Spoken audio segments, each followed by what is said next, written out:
Nama saya Maria Okta Puspasari Surat Mamara, NIM 1803030097, kelas B, semester 7, jurusan Sosiologi, Fakultas Ilmu Sosial dan Ilmu Politik, Universitas Nusa Cendana Kupang. Pertama-tama di sini saya akan menjelaskan mengenai pola perilaku masyarakat berubah selama masa pandemi. Kebijakan pembatasan sosial berskala besar (PSBB) yang diterapkan sejak awal April 2020 disinyalir mengubah pola perilaku masyarakat. Sebelum pandemi COVID-19, masyarakat masih bebas beraktivitas normal di luar rumah. Hal ini berbeda jika melirik kondisi saat ini karena hampir seluruh aktivitas dilakukan dari rumah. Alasannya jelas, yaitu untuk memutus mata rantai persebaran virus corona. Dalam pergeseran pola perilaku tersebut, teknologi memiliki peran vital. Sebut saja teknologi video conference. Bayangkan, bila pada situasi krisis seperti sekarang, tidak ada teknologi, aktivitas belajar atau bekerja dari rumah bisa saja jadi terhambat. Selain itu, teknologi punya peran penting dalam memberikan hiburan kepada masyarakat saat harus berada di rumah dalam jangka waktu lama. Menteri Kesehatan mengatakan, dunia telah berkali-kali dilanda pandemi sehingga menelan korban jiwa yang cukup besar. Mulai dari Black Death, flu Spanyol, HIV, kolera, hingga terakhir COVID-19. Namun, di balik seluruh kejadian tersebut, turut mendorong perubahan perilaku masyarakat, terutama menjadi lebih sehat. Perubahan perilaku ini ditandai dengan adopsi protokol kesehatan, sehingga menjadi budaya baru pasca pandemi. Setiap kali ada pandemi, seakan-akan kita diberi pesan harus ada perubahan perilaku. Salah satunya dengan budaya pasca pandemi, seperti cuci tangan, memakai masker, dan menjaga jarak. Menurut Menkes, perubahan perilaku tersebut tidak bisa terjadi begitu saja. Diperlukan edukasi secara masif dan waktu berproses kepada masyarakat, sehingga menjadi budaya pasca pandemi. Dengan demikian, langkah ini bisa lambat laun bisa mengurangi pandemi ini menjadi endemi, hingga akhirnya bisa dikendalikan atau hilang. Sebagai contoh, kata Menkes, pandemi atau demam berdarah yang pernah melanda dunia, termasuk di Indonesia, pada 100 tahun lalu, penyakit ini langsung akan mematikan manusia. Namun, dengan adanya perubahan perilaku bersih dan sehat dalam promotif dan preventif, serta pengobatan, penyakit pun bisa dikendalikan, meski masih ada hingga sekarang.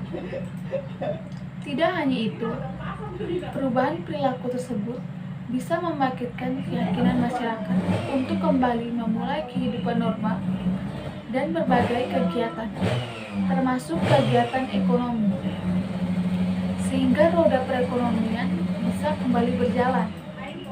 Menkes menambahkan, pandemi ini juga tidak hanya perubahan perilaku saja, tapi juga adanya reformasi pada sektor kesehatan di Indonesia, yaitu fokus menciptakan manusia sehat, bukan mengobati yang sakit. Langkah menciptakan orang sehat berbeda dengan selama ini, sebab lebih pada langkah promotif dan preventif atau terjadi di hulu, bukan pada menyembuhkan orang sakit. Dengan perubahan fokus ini akan menjadi lebih murah bagi sektor kesehatan Indonesia. Hal ini berbeda dengan fokus sebelumnya, yang malah menelan biaya tinggi, dan itu terlihat dari besarnya dana BPJS yang selama ini dihabiskan pada pengobatan. Jadi strategi kesehatan ke depan adalah kita harus lebih banyak membuat strategi meluangkan waktu dan menganggarkan uang untuk menciptakan orang sehat, bukan menyembuhkan orang sakit. Salah satu caranya adalah dengan melakukan testing atau screening dan mendidik orang agar tidak terkena penyakit.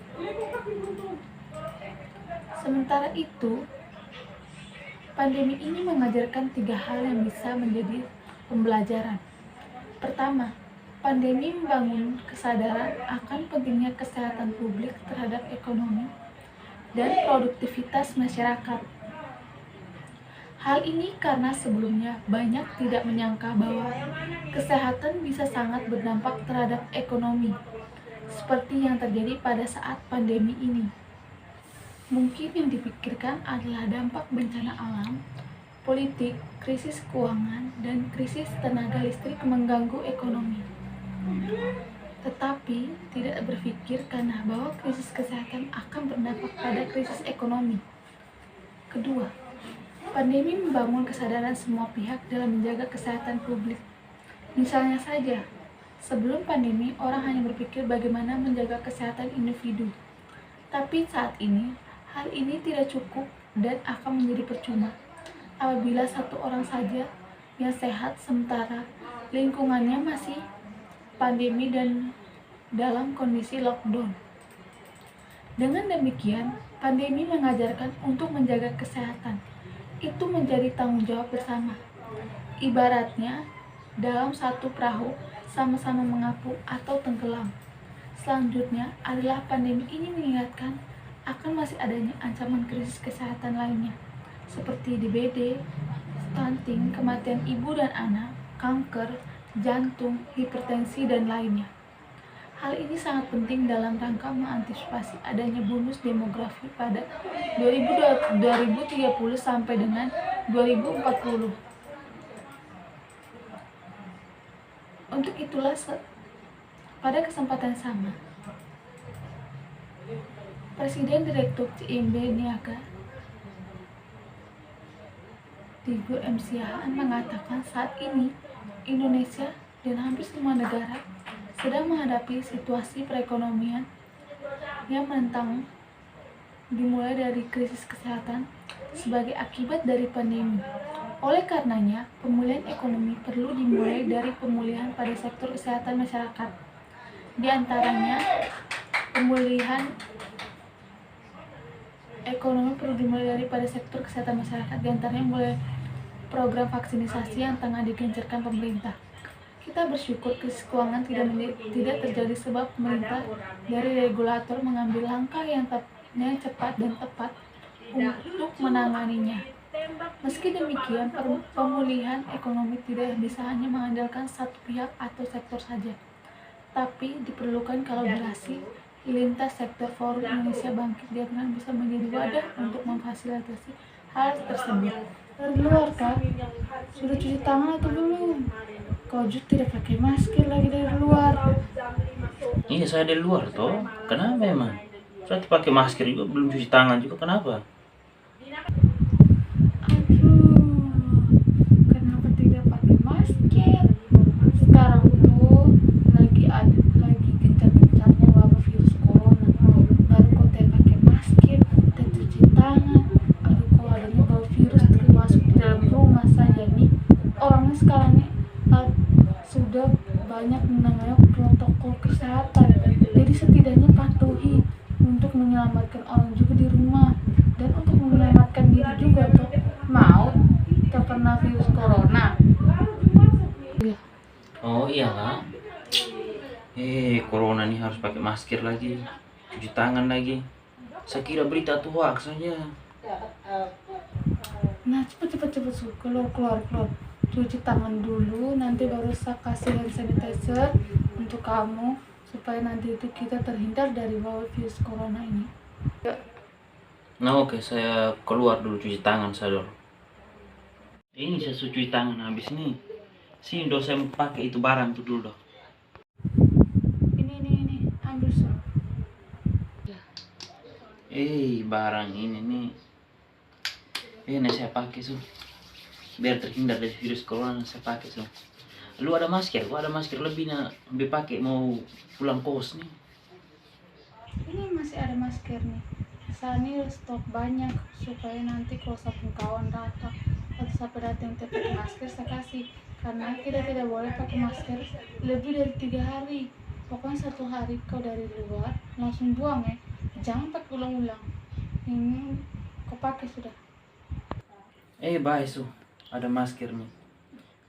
Sapu masker di kos sun ada cuma satu sana lu kasih nih. Dan nanti be ini beli masker di apotik dong kau be pakai sa. Nah sudah be pulang sudah. Oke, kalau begitu pulang sudah, jangan sini mana-mana lagi. Jangan menyebar virus di mana-mana. Sekarang untuk protokol kesehatan tuh jaga jarak. Jangan terlalu keluar. Di rumah saja, walaupun yang bosan, intinya kau nikmati. Intinya kau nonton kah apakah, sekarang kan teknologi juga makin canggih. Lebih baik kau nonton apa semua film kan ada. Memang selama masa pandemi ini buat bosan saja sih, tapi nonton saya nikmati saya sekarang. Dia jangan